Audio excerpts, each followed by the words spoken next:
Hello everyone, हम class 8th science NCERT को study कर रहे हैं और आज के इस वीडियो में हम इस बुक का चैप्टर नंबर 2 जिसका टाइटल है माइक्रो ऑर्गेनिज्म फ्रेंड एंड फो, इसके बारे में डिस्कस करेंगे। ये इस चैप्टर का पार्ट 2 है। पार्ट 1 में हमने डिस्कस किया था कि माइक्रो ऑर्गेनिज्म की वजह से हमें क्या क्या बेनिफिट देखने को मिलते हैं, और इस पार्ट में हम डिस्कस करेंगे कि माइक्रो ऑर्गेनिज्म जो है वो हमें किस किस तरीके से नुकसान पहुंचाते हैं। तो चलो स्टार्ट करते हैं। माइक्रो ऑर्गेनिज्म हमें कई तरीके से नुकसान पहुंचा सकते हैं। माइक्रो ऑर्गेनिज्म की वजह से ह्यूमन बींग्स, प्लांट्स और एनिमल्स में बहुत सारी डिजीज देखने को मिलती हैं, और इस तरीके के माइक्रो ऑर्गेनिज्म जो कुछ डिजीज को स्प्रेड करते हैं उसके बेसिक कोज होते हैं। इस तरीके के माइक्रो ऑर्गेनिज्म को पैथोजेंस के नाम से जाना जाता है। ये जो माइक्रो ऑर्गेनिज्म है वो फूड को, क्लोथ को और लेदर को भी स्पॉइल कर देते हैं। अब कौन कौन से बेसिक इशू होते हैं माइक्रो ऑर्गेनिज्म की वजह से, उन सभी के बारे में कुछ बेसिक फैक्ट हम जान लेते हैं। तो सबसे पहले जानेंगे कि ह्यूमंस में किस तरीके से डिजीज को स्प्रेड किया जाता है माइक्रो ऑर्गेनिज्म के थ्रू। देखो, जो पैथोजेंस होते हैं, पैथोजेंस क्या होते हैं, अभी हमने डिस्कस किया कि वो माइक्रो ऑर्गेनिज्म जो डिजीज कोजेज होते हैं उनको पैथोजेंस बोला जाता है। पैथोजन जो है वो ह्यूमन बॉडी में ब्रीथ के थ्रू, मतलब सांस के थ्रू, वाटर के थ्रू जिसको हम ड्रिंक करते हैं, और फूड के थ्रू जिसको हम खाते हैं, इसके थ्रू ह्यूमन बॉडी में एंटर कर सकते हैं। या फिर ऐसा पर्सन, कोई इन्फेक्टेड पर्सन है, किसी माइक्रोब्स की वजह से कोई पर्सन जो है वो इन्फेक्टेड है, अगर उस पर्सन के हम डायरेक्टली कांटेक्ट में आते हैं, या कोई ऐसा एनिमल जो इन माइक्रोब्स को कैरी करता है उसके हम डायरेक्टली कांटेक्ट में आते हैं, तो ये डिजीज जो है वो हमें स्प्रेड हो सकती है। तो ऐसी माइक्रोबियल डिजीज जो किसी इन्फेक्टेड पर्सन के थ्रू फैल सकती है एक हेल्दी पर्सन में, या फिर एयर, वाटर, फूड और फिजिकल कांटेक्ट के थ्रू फैल सकती हैं, इस तरीके की डिजीज को बोला जाता है कम्युनिकेबल डिजीज। और इस तरीके की डिजीज के कुछ एग्जाम्पल भी यहाँ पर दिए हुए हैं, जैसे कि cholera, common cold, chicken pox and tuberculosis.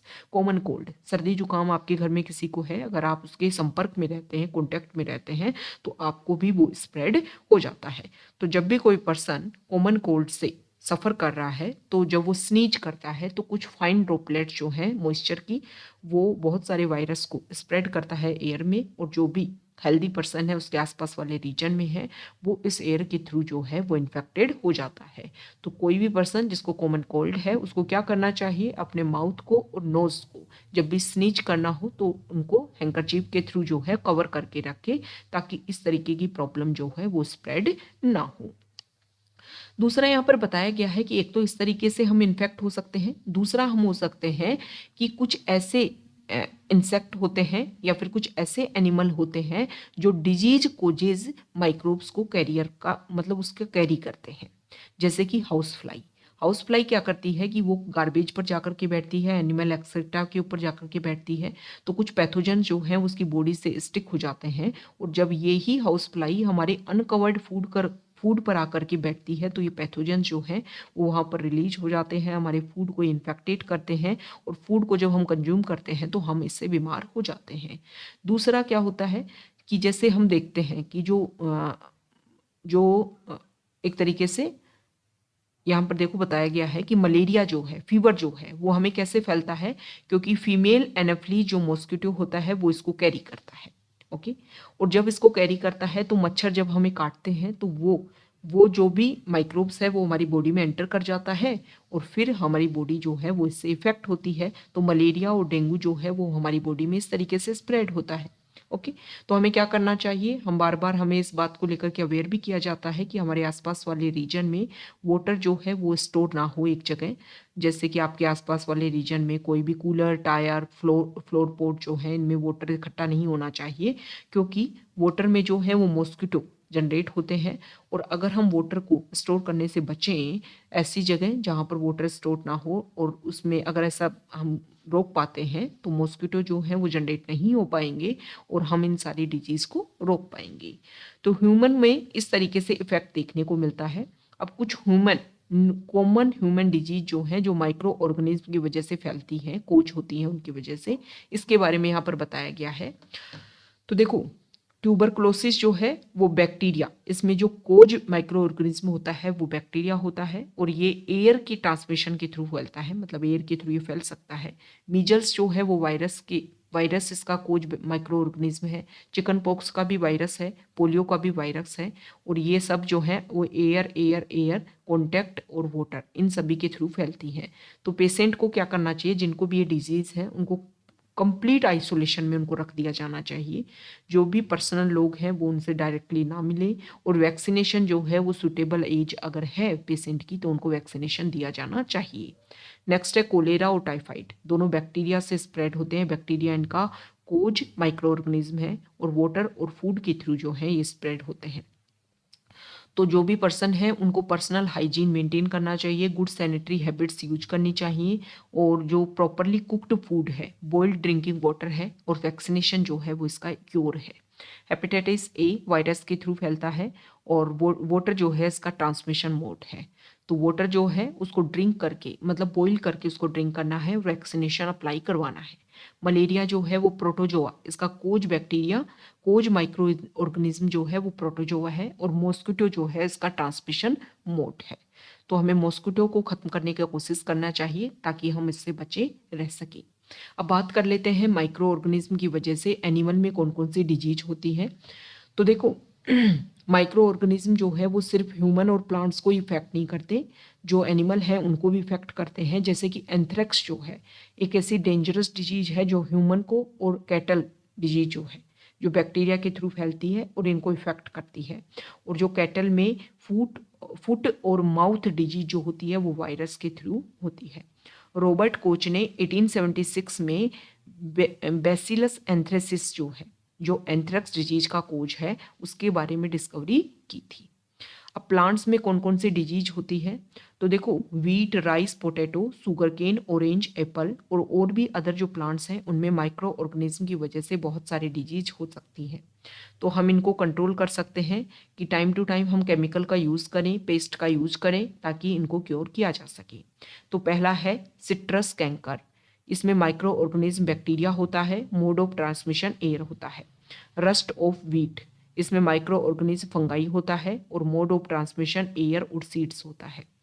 Next है येलो वेन, मोजेक ऑफ भिंडी, ओकरा, इसमें माइक्रो ऑर्गेनिज्म वायरस होता है, और मोड ऑफ ट्रांसमिशन इंसेक्ट होता है। ओके, अब बात कर लेते हैं फूड पॉइजनिंग की। अभी तक हमने क्या डिस्कस किया कि प्लांट में, एनिमल में और ह्यूमन में कौन कौन सी डिजीज जो है वो माइक्रो ऑर्गेनिज्म की वजह से होती है। देखो ये जो माइक्रो ऑर्गेनिज्म है ये फूड को भी एक तरीके से स्पॉइल कर देते हैं, उसको पॉइजनस बना देते हैं।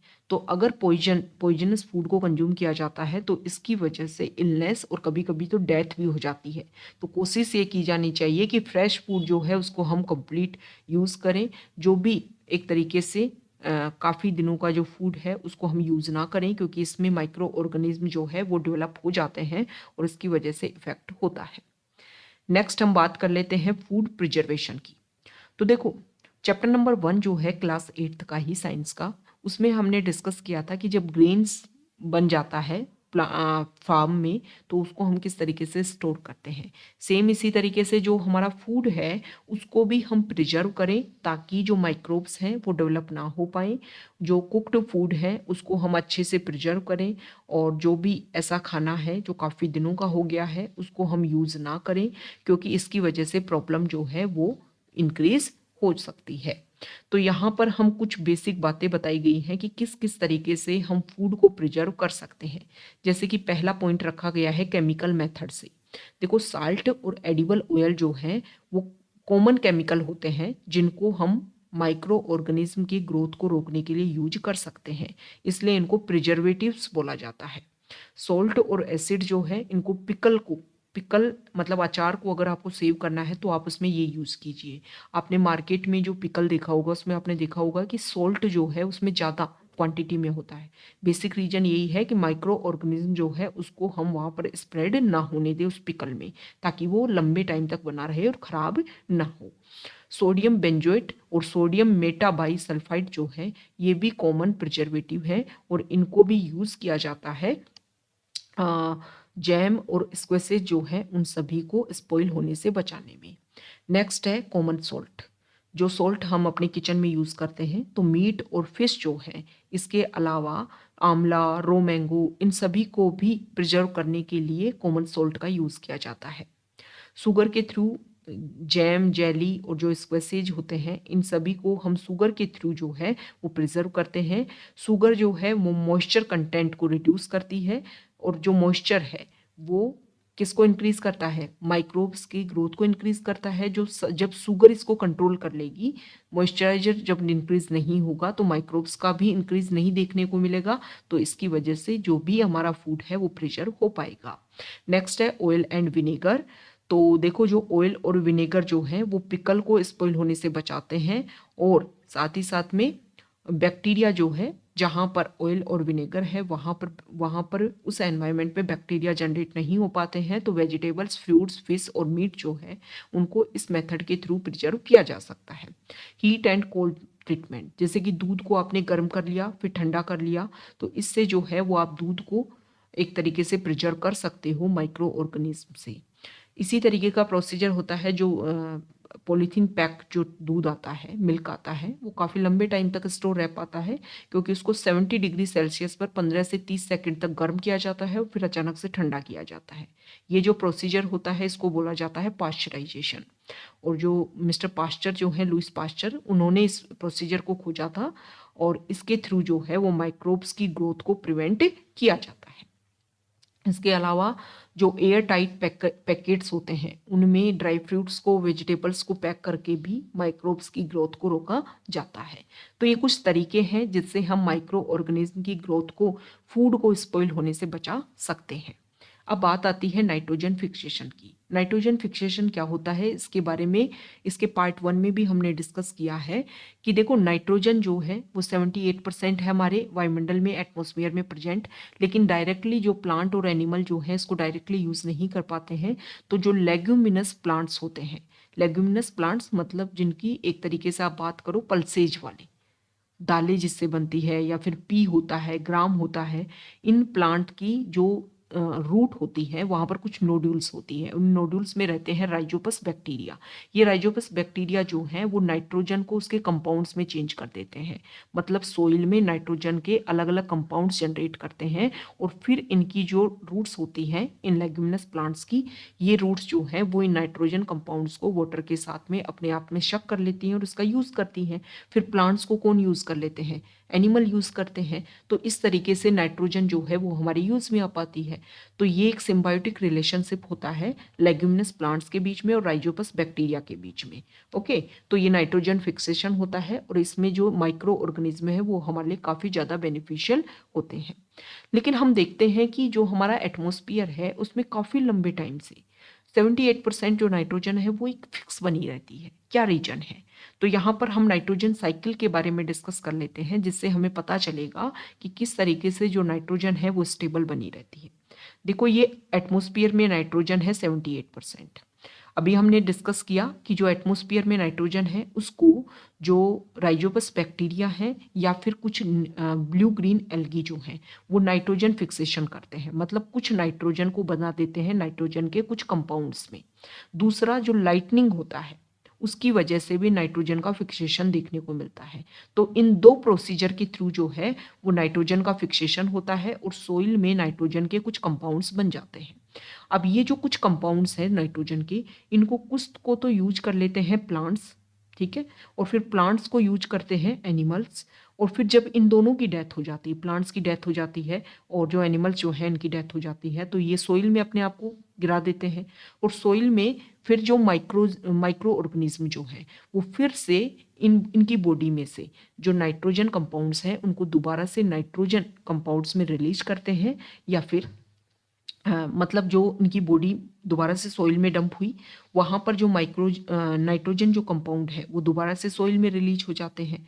अब जो सॉइल में नाइट्रोजन के कंपाउंड्स हैं, कुछ को तो फिर से प्लांट्स, किसी और प्लांट्स ने यूज कर लिया, और कुछ को जो माइक्रो ऑर्गेनिज्म है वो गैस के रूप में रिलीज कर देते हैं, जिससे जो जो नाइट्रोजन गैस है वो दोबारा से यहाँ पर स्टेबल स्टेज में आ जाती है। तो इस तरीके से एक नाइट्रोजन का प्रोसीजर चलता रहता है, जिसकी वजह से नाइट्रोजन की जो क्वांटिटी जो है वो एक स्टेबल स्टेज में बनी रहती है। तो ये नाइट्रोजन साइकिल है, आपको पता होना चाहिए। नाइट्रोजन का जो यूज़ है वो प्लांट में प्रोटीन और अदर इंपॉर्टेंट पॉइंट्स के लिए, सिंथेसिस के लिए इसका यूज किया जाता है। अब इस चैप्टर को हमने कंप्लीट कर लिया है। अब इस चैप्टर की हम समरी देख लेते हैं। माइक्रो ऑर्गेनिज्म जो है वो बहुत स्मॉल होते हैं और इनको आप अनएडेड आइज के थ्रू नहीं देख सकते हो। ओके, माइक्रो ऑर्गेनिज्म जो है वो सभी तरीके के एनवायरनमेंट में रह सकते हैं, आइस कोल्ड क्लाइमेट से लेकर के हॉट स्प्रिंग डेजर्ट से लेकर के मार्सी लैंड्स तक। माइक्रो ऑर्गेनिज्म एयर, वाटर और इसके अलावा प्लांट और एनिमल की बॉडीज में भी पाए जाते हैं। यूनिसेलुलर और मल्टीसेलुलर हो सकते हैं। माइक्रो ऑर्गेनिज्म में बैक्टीरिया, फंगाई, प्रोटोजोआ और कुछ एल्गी शामिल होते हैं। वायरस जो हैं वो इनसे थोड़ा अलग होते हैं क्योंकि इनको भी माइक्रोब्स वैसे माना जाता है। Those different from the above mentioned living organisms are considered microbes. Microbes माना जाता है लेकिन जो ऊपर चार हैं इन सबसे डिफरेंट होते हैं। वायरस जो है वो माइक्रो ऑर्गेनिज्म में थोड़े से डिफरेंट होते हैं क्योंकि ये होस्ट ऑर्गेनिज्म की जो सेल होती है उसमें अपने आप को रिप्रोड्यूस करते हैं, जैसे कि बैक्टीरिया, प्लांट और एनिमल सेल में। कुछ माइक्रो ऑर्गेनिज्म जो है वो कमर्शियल प्रोडक्शन किसके, अल्कोहल के और मेडिसिन की, इसमें यूजफुल होते हैं। कुछ माइक्रो ऑर्गेनिज्म जो है वो ऑर्गेनिक वेस्ट को, डेड प्लांट्स को और एनिमल्स को सिंपल सब्सटेंस में डिवाइड कर देते हैं और एनवायरनमेंट को क्लीन करते हैं। प्रोटोजोन्स की वजह से डिसेंट्री और मलेरिया फैलता है। कुछ माइक्रो ऑर्गेनिज्म हमारे फूड में ग्रो कर जाते हैं और फूड पॉइजनिंग का मेजर कोज होते हैं। कुछ माइक्रो ऑर्गेनिज्म जो है वो लेग्यूमिनस प्लांट्स के नोड्यूल्स में पाए जाते हैं। नाइट्रोजन को, जो एयर में जो नाइट्रोजन है उसका फिक्सेशन करते हैं और सॉइल फर्टिलिटी को इंक्रीज करते हैं। कुछ बैक्टीरिया जो हैं वो नाइट्रोजन को फिर से एटमॉस्फेयर में चेंज करते हैं and convert into nitrogenous compounds, मतलब जो नाइट्रोजन है उसको नाइट्रोजन कंपाउंड्स में चेंज करते हैं। और कुछ जो है वो नाइट्रोजन कंपाउंड्स को दोबारा से नाइट्रोजन गैस में चेंज कर देते हैं। ओके, तो ये हमने डिस्कस किया कि दोबारा से जो नाइट्रोजन गैस में, सॉइल में जो नाइट्रोजन कंपाउंड है उसको नाइट्रोजन में चेंज कर देते हैं गैस में और एटमॉस्फेयर में रिलीज कर देते हैं। तो ये हमने चैप्टर डिस्कस कर लिया है कंप्लीट माइक्रो ऑर्गेनिज्म से रिलेटेड। जो भी इंपॉर्टेंट फैक्ट्स हैं उन सभी को हमने यहाँ पर कवर किया है। चैप्टर नंबर 1 जो चैप्टर नंबर 2 का पार्ट 1 जो है वो भी आपके लिए इंपॉर्टेंट है, उसको जाकर के भी आप व्यू कीजिए। तो अगर आप यहाँ तक आए हैं, वीडियो आपको अच्छा लगा है तो प्लीज़ वीडियो को लाइक कर दीजिए, शेयर कर दीजिए और चैनल को सब्सक्राइब कर दीजिए। Okay, thank you.